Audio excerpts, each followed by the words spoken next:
Fin de la monarquía visigoda. Desastrosa muerte del rey don Rodrigo. El duque de la Bética, Ruderico, gobernaba el territorio andaluz tan autocráticamente como si fuera un verdadero soberano. Su obediencia a la corte visigoda de Toledo, donde reinaba Bitiza, era más dudosa, y se susurraba en los medios aristocráticos sevillanos que aspiraba a coronarse rey de los visigodos. Casó Ruderico en la propia Sevilla con una bella joven de la estirpe de los godos pues, aunque ya teóricamente se había suavizado la discriminación entre las tres razas, hispánica, romana y goda, los dominadores, o sea, los visigodos, seguían desdeñando el contraer nupcias con las mujeres de las otras dos comunidades y blasonaban de seguir matrimoniando solamente con quienes pudieran decir la fórmula, nos nobilissimae glus gotorum. La joven se llamaba Egilona y a pesar de su melena rubia y sus ojos azules, tenía más de andaluza que de germánica. Sobre todo, gustaba engalanarse a la usanza sevillana con pulseras y collares de colorines, que como ella poseía grandes riquezas, en vez de ser de cuentas de madera pintada, o de vidrio, eran vistosos collares de ámbar, de azabache, y de pedrería que formaban sobre su piel de nácar sonrosado, un gallardo contraste. Por esto los sevillanos le llamaban Egilona la de los lindos collares y con este nombre figura en las crónicas visigodas. Había en palacio un joven tan valiente como cortesano y tan gallardo como prudente, quien se llamaba Pelagio, y por sus méritos había sido elevado al rango de comes Spartarius, o sea, el conde encargado de cuidar y portear las armas del rey. El nombre de Pelagio nos indica que, aunque perteneciera a la noble estirpe goda, tenía por parte materna alguna ascendencia hispano-romana. Dice la leyenda que Pelagio, o Pelayo, como se le ha llamado más frecuentemente, debió enamorarse de doña Egilona, aun cuando por fidelidad a su jefe, el duque de la Bética, y por su natural timidez juvenil, nunca se atrevió a declararle este amor a la esposa del virrey. En el año 710, Ruderico, a quien la historia nombra don Rodrigo, castellanizando su nombre godo, puso en obra el ambicioso proyecto que desde tiempo atrás acariciaba, de usurpar el trono, lo cual efectuó durante un viaje a Toledo en donde también contaba con interesados partidarios, y poniéndole en prisión al legítimo rey Bitiza, le hizo sacar los ojos y tonsurar el caballo, con lo que según la ley visigoda quedaba ya inhabilitado para volver a reinar.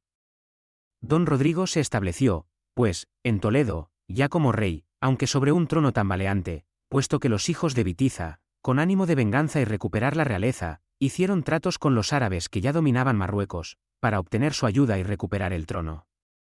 Cierto día, llegaron al Palacio Real de Toledo extrañas nuevas. Un mensajero a caballo, agotado por el larguísimo viaje, y trastornado por el terror, se presentó ante el rey don Rodrigo y le entregó un mensaje escrito que le enviaba desde Sevilla el duque Todmir, o Todomiro, que era quien había sustituido a don Rodrigo en el mando de la región bética. El mensaje cuyo texto nos ha conservado la historia, decía estas palabras: Señor, en la costa de Calpe, Gibraltar, han desembarcado unos hombres que no son de nuestra raza, y que, por sus traje y armas desconocidos, más parecen demonios que seres humanos. Se han apoderado de varios pueblos, y siguen desembarcando más y más, como si quisieran apoderarse de todo nuestro país. Te ruego por Dios que vengas tú mismo a ver estas novedades, y que traigas contigo cuantos ejércitos puedas reunir, pues la amenaza es grande, el peligro cierto, el resultado inseguro. Don Rodrigo, con la mayor rapidez juntó su ejército en Toledo, envió órdenes para que se le agregasen en el camino tropas de otras provincias, y se dirigió hacia el sur, llegando a Sevilla en pocos días. A su llegada pernoctó don Rodrigo, junto con su esposa doña Egilona en el palacio del duque de la Bética, que ocupaba el lugar donde hoy está la Escuela de Artes Aplicadas y Oficios Artísticos de la calle Zaragoza. Ahí pasó el rey visigodo su última noche sin acostarse, recibiendo y despachando mensajeros. Al alba ordenó que su mujer doña Egilona, sus damas, y prelados que formaban el séquito estuvieran dispuestos para emprender rápidamente el viaje hacia Mérida, ciudad poderosa y bien fortificada, en el caso de que la batalla que pensaba dar a los invasores fuese adversa. Al amanecer don Rodrigo, con sus numerosísimas tropas, al son de las trompetas salió en dirección a donde se encontraban los enemigos. La batalla se dio en el río Barbate, aunque se le ha llamado impropiamente Batalla del Guadalete. Frente a don Rodrigo, 14.000 jinetes africanos al mando del caudillo Tarik, lugarteniente del walí Muza que mandaba en el Magreb. Don Rodrigo confiaba en rodear a los moros y aniquilarlos, y dio orden a sus dos alas para que se movieran lateralmente. Pero no contaba con la traición. Había en su ejército muchos descontentos, partidarios del destronado rey Bitiza, y muchos envidiosos del mando real que tenía don Rodrigo, y los hijos de Bitiza habían prometido a quien les ayudase, premios y honores.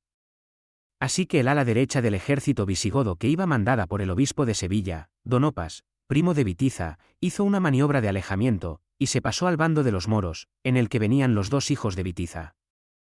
Don Rodrigo intentó entonces proteger su flanco acercándose al río para que sirviera de foso defensivo, pero una vigorosa carga de los enemigos llevó el combate hasta el mismo cauce fangoso del Barbate. El caballo del rey, metido hasta el vientre en el fango del río, fue acribillado a lanzazos.